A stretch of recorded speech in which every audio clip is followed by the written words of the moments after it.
Kalau seseorang berziarah kubur, apakah boleh duduk di atas simen pada kuburan tersebut yang ada di sebelah untuk baca Yasin dan seumpamanya?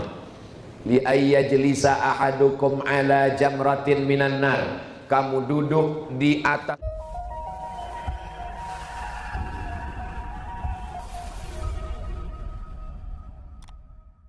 Apa hukum wanita keluar rumah selepas kematian suami sebelum habis iddah? Walladzina yutawaffawna minkum, lelakinya suaminya meninggal, wa yadharuna azwajan, meninggalkan istri, maka mereka menunggu berapa lama? Arba'ata ashhurin wa ashra, menunggu 4 bulan 10 hari.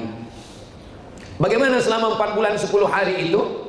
Bila tidak ada hajat darurat, dia di rumah. Tapi bila dia pegawai kerajaan, dia mesti bekerja, dia ada kewajiban, maka dia boleh keluar. Sebab makna tak boleh keluar sama sekali itu adalah perempuan dikhawatirkan dia ada perjanjian untuk menikah ke, untuk pinang meminang dan lain sebagainya. Dia mesti berpikir panjang, berduka cita, bertakziah. Selepas itu dia teruskan kehidupan dia selepas 4 bulan 10 hari. Ad-darurat tubihul mahzurat. Yang darurat membolehkan yang mahzurat. Wad daruratu tuqaddaru biqadriha. Yang darurat ada kadarnya menurut para ulama. Idza dhaqal amru ittasa. Kalau suatu perkara itu sempit, maka dia menjadi lapang sebab maslahat. Hidup ini ada maslahat, ada mafsadat. Kalau dia ke rumah, keluar rumah ada mafsadat, ada kerosakan, maka dia tahan diri dia hingga 4 bulan 10 hari. Jadi kalau ada belia-belia yang nak menikahi janda, tunggulah 4 bulan 10 hari. Selepas itu maka pinanglah dia, insyaallah sakinah mawaddah warahmah. 6. Kalau seseorang berziarah kubur, apakah boleh duduk di atas simen pada kuburan tersebut yang ada di sebelah untuk baca Yasin dan seumpamanya? Li ayyajlisa ahadukum ala jamratin minan nar. Kamu duduk di atas bara api neraka, fatuhriqu siyabahu, lalu bara api neraka itu membakar bajunya, membakar kainnya hingga kulitnya. Lebih baik min ayyajlisa ala qabrin, daripada duduk di atas kubur. Yang dimaksud dengan kubur itu mana? Yang dimaksud dengan kubur adalah batas kepala, kaki, badan. Oh, kalau begitu badan batu yang ada di kanan kiri itu bukan kubur. Kenapa kita dilarang memakai kasut selipar padahal itu jalan?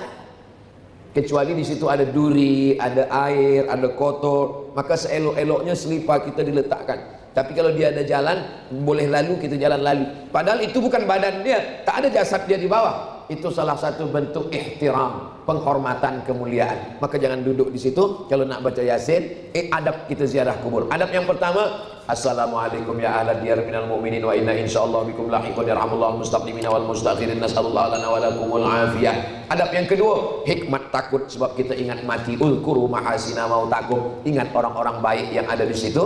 Ulkuru min hadhimil lazzat, ingatlah banyak-banyak dia yang menghilangkan segala kenikmatan, yaitu ingat mati.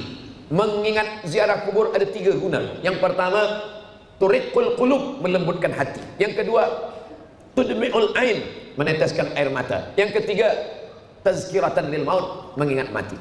Jadi jangan tertawa membuat sesuatu yang merosakkan hati orang yang berziarah. Kemudian membacakan likulli syai'in qalbun, segala sesuatu punya hati. Wa qalbul Qur'an Yasin, hatinya Al-Quran adalah Yasin. Iqra'uha ala mautakum, bacakan untuk orang yang meninggal. Tak sanggup baca Yasin, Fatihah sekali, Qul huwallah 3 kali, Qul rabbil falaq sekali, Qul a'udzu birabbin nas sekali. Tahlil afdal zikri fa'lam annahu la ilaha illallah, bacakan. Allahumma awsil thawaba ma qara'nahu, ya Allah sampaikanlah pahala bacaan saya. Al-Fatihah, Qulhu, Al-Falaq, An-Nas, pangkal Al-Baqarah, surah awal Al-Baqarah, ayat kursi, akhir Al-Baqarah 3 ayat, lillahi mafis. Tahlil kepada almarhum almarhumah yang ada, wa jami'il muslimin wal muslimat, Allahumma ighfir lahum warhamhum wa'afihim wa'fu anhum, Allahumma ja'al jannata maswahum, dan seterusnya. Lalu kemudian kembali mengingat kematian. Kuntu nahaitukum an ziyaratil qubur, dulu saya melarang kamu ziarah kubur, tak boleh ziarah kubur. Ala fazuruha, sekarang maka ziarahlah ke kubur dengan tetap menjaga adab-adab. Last sekali, berdoa berzikir selepas sholat itu boleh atau bid'ah? Assalamualaikum warahmatullahi wabarakatuh. Assalamualaikum warahmatullahi wabarakatuh. Habis sholat, Salat itu aqwalun ucapan, wa af'alun perbuatan.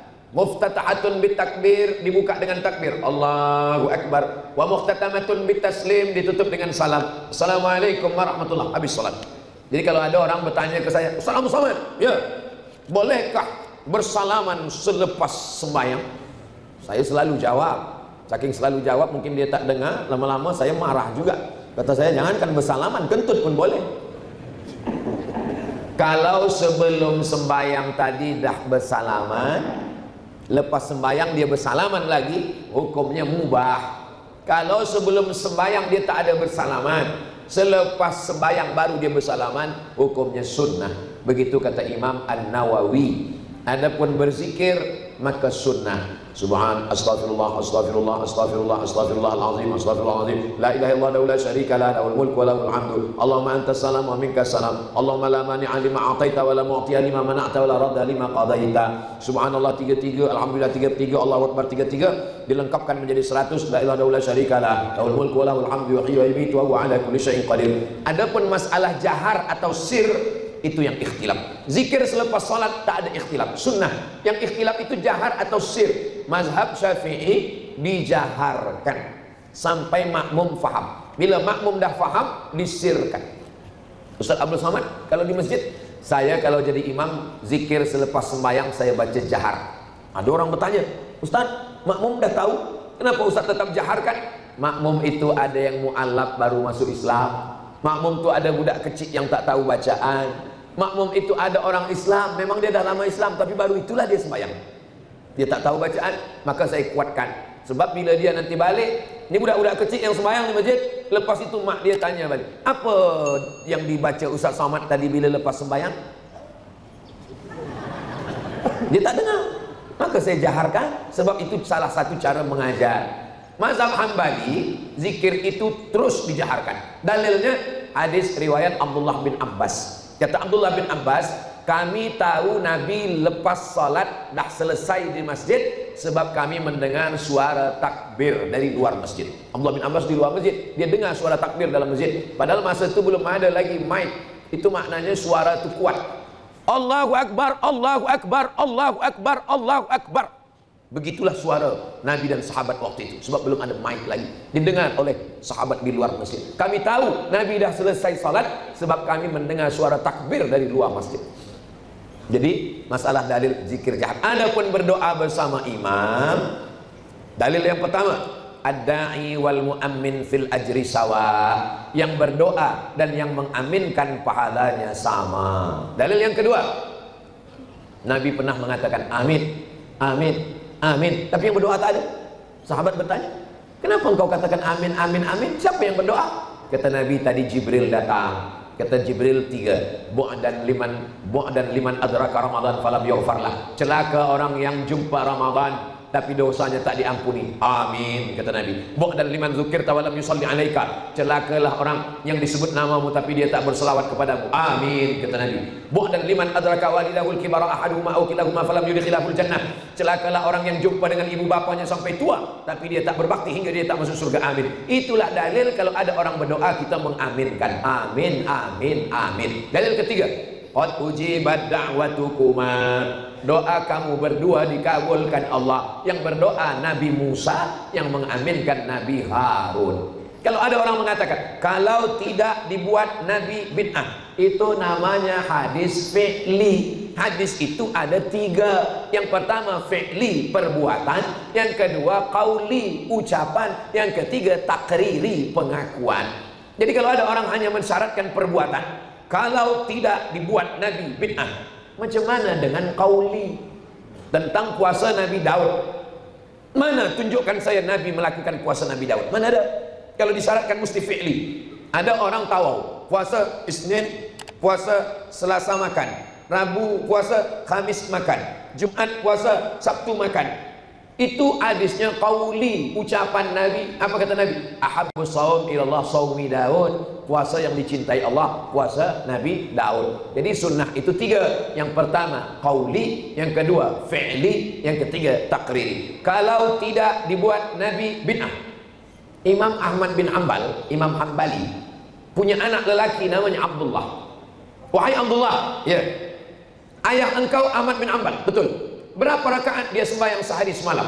Salasami'ati raka'ah, 300 rakaat. Mana ada dibuat Nabi? Kalau kaedahnya kalau tidak dibuat Nabi masuk neraka, berarti Ahmad bin Ambal masuk neraka lah. Karena dia membuat 300 rakaat sehari semalam. Nabi punya anak namanya Fatimah. Fatimah punya anak namanya Husain. Husain punya anak namanya Ali Zainal Abidin. Mengapa dia dipanggil Zainal Abidin? Perhiasan ahli ibadah. Kata Imam Az-Zahabi dalam kitab Syiar A'lam An-Nubala, kerana Imam Ali Zainal Abidin bersujud sehari alfa sajadah, 1000 kali sujud. Mana ada Nabi 1000 kali sujud? Kalau tidak dibuat Nabi, penuhlah neraka itu dengan orang-orang soleh. Abu Hurairah sebelum tidur malam dia gulung tali, dia petik 1000 kali tasbih sebelum tidur malam. Subhanallah, subhanallah, subhanallah, subhanallah. Baru dia tidur. Tengok kitab Syiar A'lam An-Nubala. Kalau begitu masuk neraka lah dia. Sebab Nabi tak pernah memetik 1000 kali baru tidur malam. Imam Masjidil Haram Syekh Abdul Rahman Sudais malam Ramadan sembahyang tarawih membaca doa khatam Quran dalam sembahyang tarawih. Kita di bumi Melayu baca doa khatam Quran itu bila anak dah khatam Quran bersunat, bukan dalam sembahyang, di luar sembahyang. Mana ada Nabi baca doa khatam Quran dalam sembahyang tarawih? Kalau begitu masuk neraka lah Imam Abdul Rahman Sudais sebab baca doa. Nah, jadi memahami sunnah tidak sempit macam itu. Kalau tidak dibuat Nabi masuk neraka, penuh neraka itu dengan orang-orang soleh.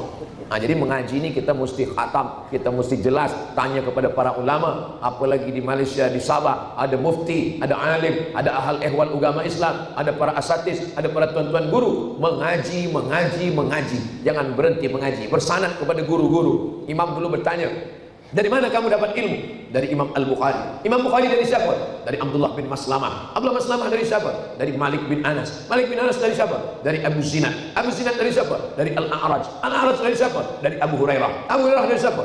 Dari Nabi Muhammad SAW. Berguru, bersanad kepada para guru. Sekarang orang ditanya, kamu dapat dari siapa? Dari Google, dari YouTube. Kami pun mengaji dengan Ustaz Abu Samad dari YouTube. Yang penting orangnya ada. Pernah berjumpa, tak jumpa, insyaAllah ilmu sampai. Yang paling penting kita belajar kepada ulama Ahlus Sunnah wal Jamaah. Itulah kaji kita subuh ini. Mudah-mudahan yang menyampaikan dan yang mendengar sama-sama diridhai Allah Subhanahu wa taala. Ala hadhihi niyah, untuk niat yang baik-baik ini, Al-Fatihah.